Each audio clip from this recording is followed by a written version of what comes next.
ஸல்லல்லாஹு அலைஹி வஸல்லம் அவர்களுக்கு ரபியுல் அவ்வல் மாதம் வந்தால் பிறந்த நாள் கொண்டாடக்கூடிய வழக்கம் முஸ்லிம்களிடத்திலே பெரும்பான்மையாக இருக்கிறது. கேட்கக்கூடிய கேள்வி, ரசூலுல்லாஹி ஸல்லல்லாஹு அலைஹி வஸல்லம் அவர்களுக்கு பிறந்த நாள் கொண்டாடலாமா கூடாதா என்பதெல்லாம் வேறு முதலில். ஆனால் நீங்கள் செய்யக்கூடிய முறை என்ன? இன்று முஸ்லிம்களிடத்திலே அதிகமாகிவிட்ட ஒரு மோசமான பழக்கம் என்ன? பள்ளிவாசலில் உட்கார்ந்து கொண்டு நீங்கள் பார்த்திருக்கலாம் பல வீடியோக்களில், ரசூலுல்லாஹி ஸல்லல்லாஹு அலைஹி வஸல்லம் அவர்களுக்கு பிறந்த நாள் கொண்டாடுகிறோம் என்று கேக் வைத்து லைட் எல்லாம் வைத்து அதை வெட்டி ஹாப்பி பர்த்டே ரசூலுல்லாஹ் என்று சொல்கிறார்கள். மஆதல்லாஹ் இயாது பில்லாஹ். இது யாருடைய கலாச்சாரம்? யார் இதற்கு அனுமதி அளித்தது? எந்த நபித்தோழர் ரசூலுல்லாஹி ஸல்லல்லாஹு அலைஹி வஸல்லம் உங்களுடைய பிறந்த நாளை கொண்டாடுமாறு கூறினார்? எந்த இமாம்? இமாம் ஷாஃபிஈ, இமாம் அபூ ஹனீஃபா, இமாம் மாலிக், அஹ்மத் பின் ஹம்பல் ரஹிமஹுமுல்லாஹ், இத்தனை இமாம்களில் யார் ரசூலுல்லாஹி ஸல்லல்லாஹு அலைஹி வஸல்லம் உங்களுடைய பிறந்த நாளை முக்கியத்துவப்படுத்தினார்கள்? ஏன் ரபியுல் அவ்வல் மாதம் ரசூலுல்லாஹி ஸல்லல்லாஹு அலைஹி வஸல்லம் அவங்களுடைய பிறந்த மாதம் மட்டும்தானா? ஒன்று தெரியுமா? ரசூலுல்லாஹி ஸல்லல்லாஹு அலைஹி வஸல்லம் பிறந்த மாதம் எதில் என்று கூட அறிஞர்கள் மத்தியில் பல கருத்து வேறுபாடு உண்டு. ஆனால் ரசூலுல்லாஹி ஸல்லல்லாஹு அலைஹி வஸல்லம் இறந்த மாதம் ரபியுல் அவ்வல் மாதம். ரசூலுல்லாஹி ஸல்லல்லாஹு அலைஹி வஸல்லம் இறந்த மாதம் ரபியுல் அவ்வல் மாதம். அவருடைய பிறப்பை விட இறப்பு சோகமான ஒரு விஷயம் இல்லையா? அதுவும் நபியுடைய இறப்பு இறக்கப்பட்ட மாதம். கேக் வைத்து ஆடல் பாடல்களோடு ஹூ ஹூ என்று சில தக்பீர் தஸ்பீஹுடைய முழக்கங்களோடு யார் வழிமுறை செய்த செயல் என்று கூட அறியாமல் பல முஸ்லிம்கள் செய்யக்கூடியதை பார்க்கிறோம். கேள்வி ஒன்றுதான், யார் அனுமதித்தது? இது நன்மை என்று நீங்கள் செய்தால் இந்த நன்மை ரசூலுல்லாஹி ஸல்லல்லாஹு அலைஹி வஸல்லம் அவர்களால் அனுமதிக்கப்பட்ட நன்மையா? ஒரு செய்தியை கேளுங்கள். சயீத் இப்னு முஸையிப் ரஹிமஹுல்லா ஒரு மிகப்பெரிய அறிஞர், தாபிஈ, ஹதீஸ் தஃப்சீர் கலையில் மிக மூத்த அறிஞர், சஹாபாக்களுடைய பல சஹாபாக்களின் மாணவர். ஒரு முறை பள்ளிக்கு செல்கிறார்கள். ஃபஜ்ருடைய தொழுகைக்கு பிறகு அமர்ந்திருக்கிறார்கள். ஒரு மனிதர் வேக வேகமாக ஃபஜ்ருடைய தொழுகைக்கு பிறகு வருகிறார். தொழுது கொண்டே இருக்கிறார். 2 ரக்காஅத்திற்கு மேலாக பல சுஜூத் பல ருக்கூஐ செய்து கொண்டே இருக்கிறார். சயீத் இப்னு முஸையிப் அவரை அழைத்தார்கள். அழைத்து சொன்னார்கள், தோழரை என்ன செய்கிறாய்? ரசூலுல்லாஹி ஸல்லல்லாஹு அலைஹி வஸல்லம் இப்படி அதிகமாக ஃபஜ்ருடைய தொழுகைக்கு பிறகு தொழுததை நான் பார்த்ததில்லையே, நான் கேள்விப்பட்டதில்லையே, அப்படி ஹதீஸ் இல்லையே. அப்ப அந்த மனிதர் கேட்டார், யா அபா முஹம்மத், யுஅzzபனி அல்லாஹு அலா ஸலாஹ், நான் தொழுகிறேன் பள்ளிவாசலில், இந்த தொழுகைக்காக அல்லாஹ் என்னை தண்டிப்பானா? நன்மை தானே செய்றேன், தொழதானே செய்றேன், இதுக்காக அல்லாஹ் என்ன தண்டிப்பானா? சயீத் இப்னு முஸையிப் ரஹிமஹுல்லாஹ் சொன்னார்கள், காலலா, தொழுவதால் எல்லாம் அல்லாஹ் உன்னை தண்டிக்க மாட்டான். தொழுகை எல்லாம் தண்டனைக்குரிய அமல் அல்ல. நீங்கள் செய்யக்கூடிய தஸ்பீஹ் எல்லாம் தண்டனைக்குரிய அமல் அல்ல. வலாக்கின் யுஅذிபுக அலா ஹிலாஃபிஸ் சுன்னஹ், ரசூலுல்லாஹ்வுடைய வழிமுறைக்கு நீங்கள் மாற்றம் செய்வதால் அல்லாஹ் தண்டிப்பான். ரசூலுல்லாஹ் அனுமதிக்காத முறையில் நீங்கள் ஃபஜ்ருக்கு பிறகு இவ்வளவு ரக்அத்துகள் தொழுவதால் அல்லாஹ் தண்டிப்பான். தொழுவதால் தண்டனைகள். ஆனால் ஹிலாஃபுஸ் சுன்னஹ், சுன்னாவிற்கு மாற்றம் செய்வதால், நீங்கள் ரசூலுல்லாஹ்வை புகழ்வது தவறல்ல, ஆனால் அது முறை அமைக்கப்பட்ட முறை அல்லாத வேறு முறையில், எந்த நபித்தோழரும் காட்டாத வழிமுறையில் செய்வதுதான் தவறு. ஏராளமான உதாரணங்களை நபித்தோழர்களுடைய வாழ்க்கையிலும் இன்னும் அறிஞர்களுடைய வாழ்க்கையிலும் இதற்கு உதாரணமாக சொல்லலாம். சஹாபாக்களுடைய வாழ்க்கையில் ஒரு நிகழ்வு நடக்கிறது. அந்த நிகழ்வை உங்களுக்கு குறிப்பிட்டால் நான் மேலே சொன்ன அந்த முன்னுரைகள் எல்லாம் உங்களுக்கு தெளிவாக புரிய வரும். அபுல் மூஸா அல் அஷ்அரி ரலியல்லாஹு அன்ஹு கூஃபாவிற்கு ஒரு முறை செல்கிறார்கள். கூஃபாவிற்கு சென்று ஒரு பள்ளிவாசலில் உள்ளே நுழைகிறார்கள். அந்த பள்ளிவாசலுக்கு உள்ளே சென்று பார்த்தால் சில மக்கள் தங்களுக்கென்று சில ஹலக்காவை, ஒரு அமர்வை ஏற்படுத்தி கொண்டு எல்லோரும் உட்கார்ந்து கொண்டிருக்கிறார்கள். ஒவ்வொரு குழுவிலும், அவங்க உட்கார்ந்து இருக்கக்கூடிய ஒவ்வொரு குழுவிலும் அவர்களுக்கு முன்னால் சில கற்கள் இருக்கிறது. என்ன செய்கிறார்கள்? அவர்கள் வைத்திருக்கக்கூடிய கற்களை கொண்டு கப்பிரு மிஅத்தன், ஒருவர் சொல்கிறார் 100 முறை தக்பீர் சொல்லுங்கள் என்று. அங்கே இருக்கக்கூடிய எல்லோரும் சொன்னார்கள் ஃபயுகப்பிரூன மிஅத்தன், எல்லோரும் 100 முறை தக்பீர் சொன்னார்கள். அந்த கல்லை வைத்துக் கொண்டு அவர் ஏதோ செய்து கொண்டு 100 முறை தக்பீர் சொல்லுங்கள் என்று சொல்கிறார். அங்கிருந்து எல்லோரும் சொன்னார்கள் 100 முறை அல்லாஹுவை புகழ்ந்தார்கள். இன்னொரு முறை சொன்னார்கள் 100 முறை அல்லாஹுவை நீங்கள் தஹ்லீல் செய்யுங்கள், அல்லாஹ்வை துதியுங்கள் என்று. 100 முறை எல்லோரும் அல்லாஹ்வை துதிக்க ஆரம்பித்தார்கள். அதற்கு பிறகு தஸ்பீஹ் செய்யுங்கள், சுப்ஹான் அல்லாஹ் என்று சொல்லுங்கள் என்று அவர் அந்த கற்களை உயர்த்தி சொன்னார். அங்கிருந்த எல்லோரும் சுப்ஹான் அல்லாஹ் என்று சொன்னார்கள். ஒருவர் அந்த ஹலக்காவில் உட்கார்ந்து கொண்டு ஒருவர் சுப்ஹான் அல்லாஹ் என்று 100 முறை சொல்கிறார். எல்லோரும் சொல்கிறார்கள். அல்லாஹ் அக்பர் என்று ஒருவர் சொல்கிறார். எல்லோரும் சொல்கிறார்கள். அல்ஹம்துலில்லாஹ் என்று சொல்கிறார். எல்லோரும் சொல்கிறார்கள். இது அந்த நபித்தோழருக்கு ஒரு ஆச்சரியத்தை ஏற்படுத்தியது. உடனடியாக கூஃபாவில் இருக்கக்கூடிய நபித்தோழர்களில் மிகுந்த அல்லாஹ்வுடைய தூதரோடு நெருக்கத்தில் இருந்த நபித்தோழர் யார் என்று பார்க்கிறார். யாரை சந்திக்கிறார் என்றால் அப்துல்லா இப்னு மஸ்ஊத் ரலியல்லாஹு அன்ஹு. சுப்ஹானல்லாஹ். அப்துல்லா இப்னு மஸ்ஊதை சந்திக்கிறார். அபுல் மூஸா அல்-அஷ்அரி சந்தித்து சொல்கிறார். அபுல் மூஸா அல்-அஷ்அரி அவர்கள் அப்துல்லா இப்னு மஸ்ஊதை சந்தித்து சொல்கிறார்கள், யா அப்துல்லாஹ், நான் இப்படி ஒரு இடத்திற்கு சென்றேன், ஒரு பள்ளிக்கு சென்றேன். அங்கே சில மக்கள் உட்கார்ந்து கொண்டு கற்களை வைத்துக் கொண்டு 100 முறை தஸ்பீஹ் சொல்கிறார்கள், 100 முறை அல்ஹம்துலில்லாஹ் சொல்கிறார்கள், 100 முறை அல்லாஹ்வை புகழுமாறு சொல்கிறார்கள். எல்லோரும் அதையே பின்பற்றி வருகிறார்கள். அப்துல்லா இப்னு மஸ்ஊத் ரலியல்லாஹு அன்ஹு அபுல் மூஸா அல்-அஷ்அரியை பார்த்து கேட்டார்கள், நீ என்ன சொன்னாய் அவர்களிடத்தில்? நீ என்ன சொன்னாய் அவர்களிடத்தில்? அபுல் மூஸா அல்-அஷ்அரி கண்ணியத்தோடு சொன்னார், மா குல்து லஹும் ஷைஅன், நான் எதையும் சொல்லவில்லை. இன்திதார ரஅயிக், நான் உங்களுடைய கருத்து என்ன இதில் என்பதை தெரிந்து கொண்டுதான் அவர்களை நான் சந்திப்பதாக இருக்கிறேன். அவர்கள் செய்வது சரியா தவறா என்பதை பற்றி எந்த கருத்தும் நான் சொல்லவில்லை. என்னை விட உயர்ந்தவர்கள் நீங்கள், உங்களுடைய கருத்தை தெரிந்து கொண்டு அந்த இடத்தில் சென்று அவர்களுக்கு நான் அதை விளக்கலாம் என்று இருக்கிறேன் என்று சொன்னவுடன் அப்துல்லா இப்னு மஸ்ஊத் ரலியல்லாஹு அன்ஹு உடனடியாக அந்த நபித்தோழரை அழைத்துக் கொண்டு அந்த பள்ளிக்கு செல்கிறார்கள். அந்த மக்களை பார்க்கிறார்கள். பார்த்து சொன்னார்கள், வல்லதி நஃப்ஸி பியதிஹி, வல்லதி நஃப்ஸி பியதிஹி, என்னுடைய உயிர் யாரின் கரத்தின் மீது இருக்கிறதோ அவன் மீது சத்தியமிட்டு சொல்கிறேன், நீங்கள் செல்லக்கூடிய இந்த பாதை முஹம்மது ரசூலுல்லாஹ் ஸல்லல்லாஹு அலைஹி வஸல்லம் பயணிக்காத பாதை. என்ன செய்து கொண்டிருக்கிறார்கள்?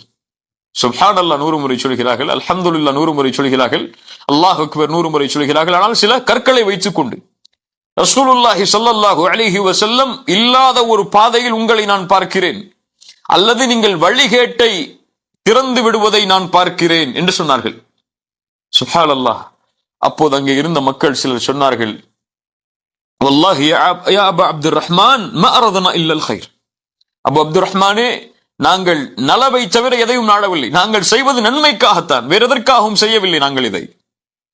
அப்போ அப்துல்லா இப்னு மஸ்ஊத் ரலியல்லாஹு அன்ஹு அவர்கள் சொன்னார்கள், வகம் மின் முரீதின் லில் கைரி லம் யுஸீபஹு, எத்தனையோ மக்கள் நலவை நாடுகிறார்கள், ஆனால் அதை அவர்கள் பெற்றுக் கொள்வதில்லை. என்ன சொல்ல வருகிறார்கள்? நீங்கள் நலவு என்று செய்யக்கூடிய இந்த செயலுக்காக அல்லாஹ் நலவை தந்து விட மாட்டான். நீங்கள் செய்யக்கூடிய இந்த செயல் ரசூலுல்லாஹி ஸல்லல்லாஹு அலைஹி வஸல்லம் அனுமதித்த செயலா, அல்லாஹ் அமைத்த அந்த சிராத்துல் முஸ்தகீமுடைய பாதையின் செயலா, அல்லாஹ் அமைத்த இந்த மார்க்கத்துடைய பாதையின் செயலா, அது இருந்தால்தான் அல்லாஹ் கூலி தருவான். நீங்கள் செய்வது நன்மையாக இருந்தாலும் சரி, அது எந்த நன்மையின் செயலை தரக்கூடிய செயலாக இருந்தாலும் சரி, தூதர் செய்யாத ஒன்றை எப்படி செய்வீர்கள்? நீங்கள் தூதர் வழிகாட்டாத ஒன்றை எப்படி வழிகாட்டுவீர்கள்?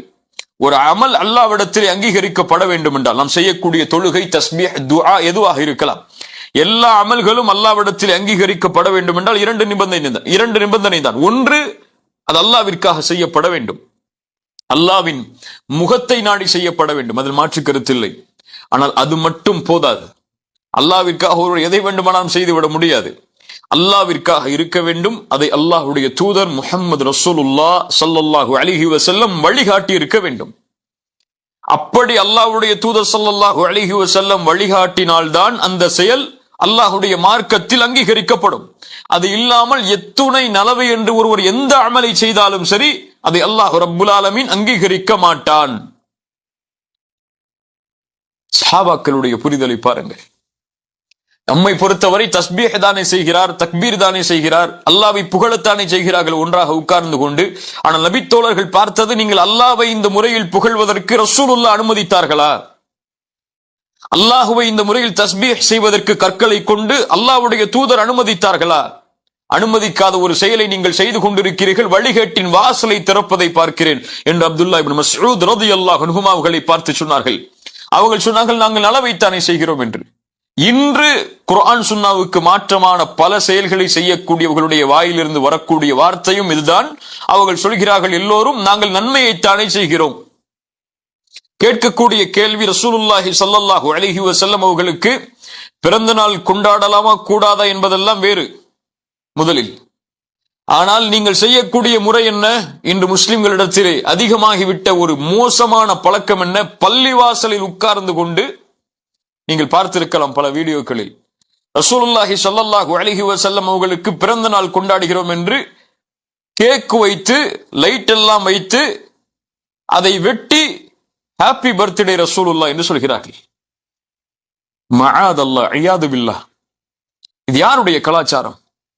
இப்னு மஸ்ஊத் ரலியல்லாஹு அன்ஹுமா அவர்கள் அந்த சமூகத்தை பார்த்து அவர்களிடத்திலே இந்த செய்தியை கூறிவிட்டு கிளம்பி சொல்லும் பொழுது சொன்னார்கள், ரசூலுல்லாஹி ஸல்லல்லாஹு அலைஹி வஸல்லம் என்னிடத்திலே சொல்லி இருக்கிறார்கள், ஒரு கூட்டம் யக்ரஊனல் குர்ஆன், நன்றாக கேளுங்க இந்த ஹதீஸை, குர்ஆனை ஓதுவார்கள், லா யுஜாவிசு தராகியஹும், அது அவர்களுடைய தொண்டைக்கு கீழே இறங்காது.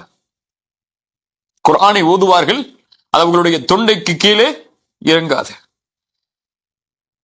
வைமுல்லாஹ் மா அத்ரி லஅல்ல அக்ஸரஹும் மின்கும், நான் அறிகிறேன் அதில் பெரும்பான்மையான மக்களாக நீங்கள் இருப்பீர்கள் என்று. யாரை பார்த்து சொன்னார்கள்? அல்லாஹ்வை 100 முறை புகழ்கிறார்கள், 100 முறை தஸ்பீஹ் செய்கிறார்கள், 100 முறை தக்பீர் செய்கிறார்கள். கற்களை கொண்டு அவர்களை பார்த்து சொன்னார்கள், நீங்கள் செய்யாத இந்த செயல் ரசூலுல்லாஹி செய்கின்ற இந்த செயல் ரசூலுல்லாஹி அனுமதித்ததல்ல. ரசூலுல்லாஹ் ஒரு கூட்டத்தை பற்றி சொன்னார்கள், அவர்கள் குர்ஆனை ஓதுவார்கள், அவர்களுடைய தொண்டைக்கு கீழே அது இறங்காதென்று, அந்த கூட்டமாகத்தான் உங்களை நான் பார்க்கிறேன் என்று கூறி திரும்பி சென்றார்கள். அம்ர் இப்னு சலமா அவர்கள் சொல்கிறார்கள், இந்த கூஃபாவில் உட்கார்ந்து கொண்டு அப்துல்லா இப்னு மஸ்ஊத் ரலியல்லாஹு அன்ஹுமா பேசிய இந்த கூட்டம் தான் நஹ்ரவான் என்ற இடத்தில் அலி இப்னு அபி தாலிப் அவர்களுக்கு எதிராக போராடினார்கள். ஹவாரிஜிகள், இஸ்லாமிய மார்க்கத்தில் ஏற்பட்ட முதல் கொள்கை குழப்பத்துடைய ஒரு கூட்டம் ஹவாரிஜிகள் அலி இப்னு அபி தாலிபை காஃபிராக்கி அவர்களோடு போர் செய்தார்கள். அவர்கள்தான் இந்த பள்ளிவாசலில் உட்கார்ந்து கொண்டு இப்னு மஸ்ஊத் இடத்திலே பேசியவர்கள். அல்லாஹ் ரப்புல் ஆலமீன் எமக்கு தெளிவை தருவானாக. கண்ணியத்துக்குரியவர்களே, ரசூலுல்லாஹி ஸல்லல்லாஹு அலைஹி வஸல்லம் தங்கள் வாழ்வில் எப்போதெல்லாம் அல்லாஹ்வுடைய மார்க்கத்தை எடுத்து சொல்வதற்காக குத்பாவுடைய மேடையில் ஏறுவார்களோ அப்போதெல்லாம் அவர்கள் தங்களுடைய சப்தங்களை உயர்த்தி சொல்லுவார்கள், அம்மா பஅத் ஃபஇன்ன கைரல் ஹதீஸி கிதாபுல்லாஹ், வார்த்தையில் புத்தகத்தில் சிறந்தது அல்லாஹுடைய புத்தகமாகும். வகைருல் ஹுதா ஹுதா முஹம்மதின் ஸல்லல்லாஹு அலைஹி வஸல்லம், நேர்வழியில் சிறந்தது ரசூலுல்லாஹி ஸல்லல்லாஹு அலைஹி வஸல்லம் அவர்கள் அமைத்து தந்த நேர்வழியாகும். வஷர்ருல் உமூரி முஹ்தஸாத்துஹா, காரியங்களில் மிக கெட்டது புதுமைகளாகும். வகுல்லு பித்அத்தின் ضلالة, அல்லாஹ்வுடைய மார்க்கத்தில் ஏற்படுகின்ற ஒவ்வொரு பித்அத்தும் ஒவ்வொரு புதுமைகளும் வழிகேடுதான். எல்லா வழிகேடுகளும் நரகத்தை நோக்கிதான் அழைத்து செல்லும். ரசூலுல்லாஹ் ஸல்லல்லாஹு அலைஹி வஸல்லம் அவர்கள் ஒரு முறை சஹாபாக்களுக்கு அறிவுரை செய்யும் பொழுது சொன்னார்கள், ஃபஇன்னஹு மய்யஇஷ் மின்கும் யரா பஅதி இக்திலாஃபன் கஸீரா, எனக்கு பிறகு வாழக்கூடிய மக்கள் அதிகமான கருத்து வேற்றுமைகளை பார்ப்பீர்கள். அல்லாஹ்வுடைய தீனில் ஏராளமான கருத்து வேற்றுமைகளை பார்ப்பீர்கள்.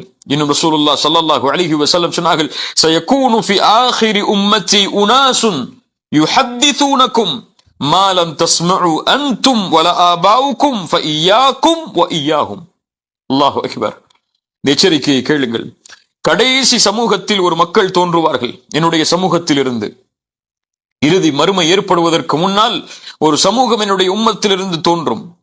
அவர்கள் செய்திகளை அறிவிப்பார்கள், அதை நீங்களோ உங்களுடைய முன்னோர்களோ கேள்விப்பட்டே இருக்க மாட்டீர்கள். ஆனால் அவர்கள் தீன் என்று சொல்லுவார்கள். அதை ரசூலுல்லாஹ் சொன்னார்கள், ஃபஇய்யாக்கும், அவர்களை குறித்து நான் உங்களுக்கு எச்சரிக்கை செய்கிறேன், வஇய்யாஹும், நீங்களும் அவர்களை விட்டு தூரமாக இருந்து கொள்ளுங்கள். அவர்களும் எச்சரிக்கைக்குரியவர்கள் தான், நீங்களும் அவர்களை விட்டு தூரமாகி விடுங்கள். நீங்கள் கேள்விப்படாத செய்திகளை எல்லாம், உங்களுடைய முன்னோர்கள் கேள்விப்படாத செய்திகளை எல்லாம், உங்களுடைய முன்னோர்கள் என்றால் யார்? நபித்தோழர்கள், அவர்களை பின்பற்றியவர்கள், அந்த இமாம்கள், அந்த அறிஞர்கள் செய்யாத காரியங்களை எல்லாம் அவர்கள் மார்க்கமாக செய்வார்கள். ரசூலுல்லாஹ் ஸல்லல்லாஹு அலைஹி வஸல்லம் அப்போதுதான் சொன்னார்கள், அதிகமான கருத்து வேற்றுமைகளை பார்ப்பீர்கள். அந்த கருத்து வேற்றுமைகள் வரும்போது நீங்கள் நேரான பாதையில் பயணிக்க வேண்டும் என்றால் நீங்கள் செய்ய வேண்டியது ஒன்றுதான், ஃபஅலைக்கும் பிசுன்னதி, நீங்கள் என்னுடைய வழிமுறையில் நிலைத்திருங்கள். நான் அந்த செயலை அனுமதித்திருக்கிறேனா என்று பாருங்கள், என் சுன்னாவில் அதனுடைய வழிகாட்டல் இருக்கிறதா என்று பாருங்கள். அதற்கு பிறகு சொன்னார்கள், வசுன்னத்துல் குலஃபாஇர் ராஷிதீனல் மஹ்தியின், நேர்வழி பெற்ற எனக்கு பிறகு வரக்கூடிய ஹலீஃபாக்களாகிய அந்த நபித்தோழர்களுடைய வழிமுறையில் அது இருக்கிறதா என்று பாருங்கள். இதுதான் சிராத்துல் முஸ்தகீமுடைய பாதையை, அந்த பாதையில் நாம் இருக்கிறோமா இல்லையா என்பதற்கு எடை போடக்கூடிய அளவுகோல். என்ன அளவுகோல்? அது ரசூலுல்லாஹ் சென்ற பாதையா, அவர்களை பின்தொடர்ந்து வந்த நபித்தோழர்கள் சென்ற பாதையா? அது இந்த இரண்டு பாதையிலும் அது இல்லை என்றால் ரசூலுல்லாஹ் சொன்னதை போல்தான் வலதுபுறம் இடதுபுறம் பிரியக்கூடிய அந்த கோடுகள், ஒவ்வொரு கோடுகளுடைய வாசலில் உட்கார்ந்து கொண்டும் ஷைத்தான் அழைப்பான், அந்த பாதையில் பயணித்து வாருங்கள் என்று. நபித்தோழர்கள் பார்த்த அளவுகோல் அது. ஹவாரிஜிகள் அலி இப்னு அபி தாலிபை காஃபிர் என்று கூறி ஒரு இடத்திலே ஒதுங்கி இருக்கிறார்கள். இப்னு அப்பாஸ் ரலியல்லாஹு அன்ஹுமா அவர்கள் சென்று அவர்களிடத்திலே பேசப் போகிறார்கள்.